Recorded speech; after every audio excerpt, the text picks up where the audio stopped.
Well, hello there, Space Monkeys. Welcome to Political Fight Club. I'm Robert Durden. I'm going to be continuing Dreamland by Sam Quinones today. Day 3 of my suspension. Got suspended from YouTube again, guys.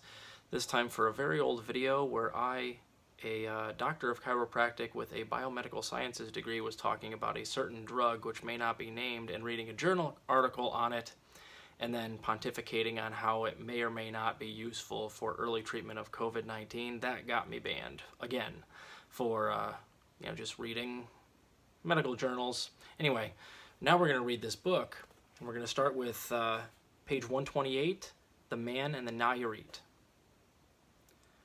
Northern Nevada. By the early 1990s, the man was doing time at the Northern Nevada Correctional Center, a medium-security prison in Carson City. White inmates ran the yard. Blacks were also a force, but the prison's Mexican population was small and vulnerable. They were mostly illegal immigrants and first-time inmates, wary and quiet, and spoke no English. The man, bilingual all his life, became their spokesman.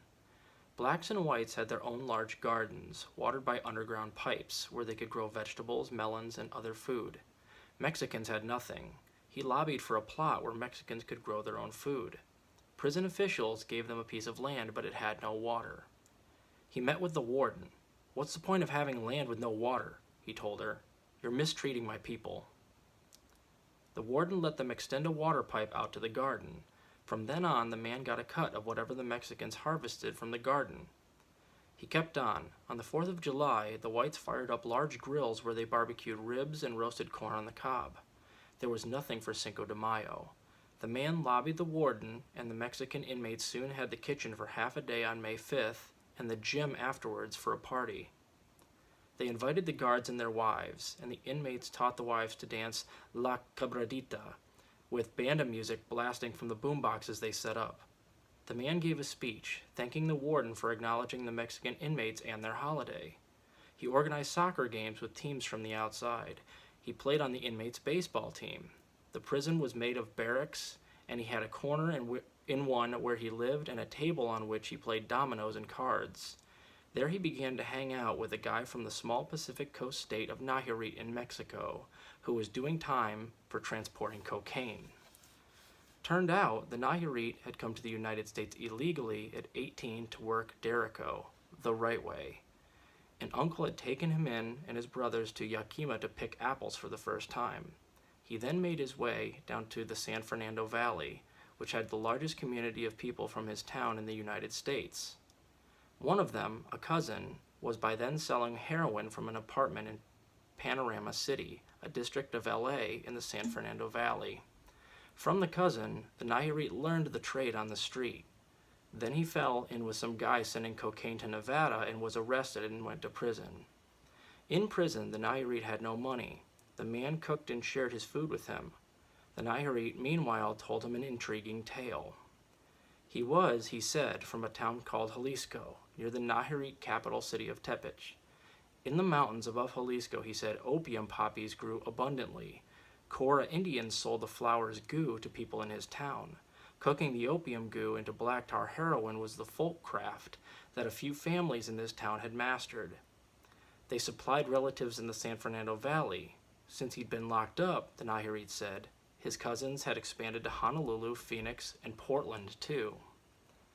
Problem was, the Nayarit said, his family spoke no English and didn't understand the addict world, so they missed markets and opportunities. "You're bilingual. You're American," he said. "You've been on methadone and know the clinics where they congregate. Right now, you're just an addict," the Nayarit told him. "You've had to depend for supply on wherever you can find a source.